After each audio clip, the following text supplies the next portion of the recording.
নমস্কার, আমি শ্রী শুভব্রত ভারতী।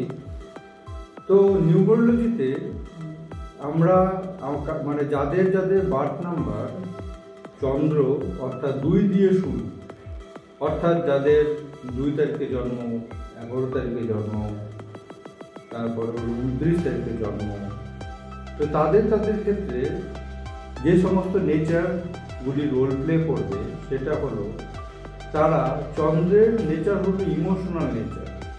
তো 2 নম্বরের সংখ্যা হচ্ছে মোস্ট ইমোশনাল নেচার।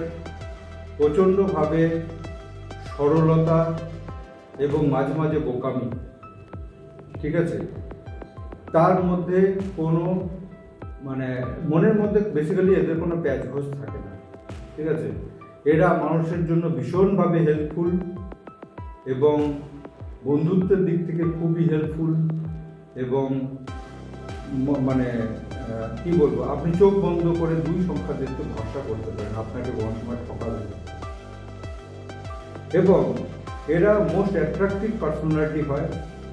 অসম্ভব এদের ট্যালেন্ট থাকে যে কোনো জিনিসকে আর্ট, ডিজাইনিং, তার সাথে সাথে গান বাজনা, এক্সট্রা কারিকুলাম অ্যাক্টিভিটি, সাহিত্য চর্চা, এদের বিভিন্ন রকম ট্যালেন্ট কিন্তু এদের মধ্যে দেখা যায়।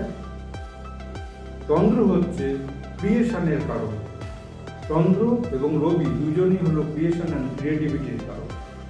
তো রবির মধ্যেও যেমন ক্রিয়েশন অ্যান্ড ক্রিয়েটিভিটির গুণাবলী রয়েছে, চন্দ্রের মধ্যেও ক্রিয়েশন অ্যান্ড ক্রিয়েটিভিটির গুণাবলী লক্ষ্য করা যায়।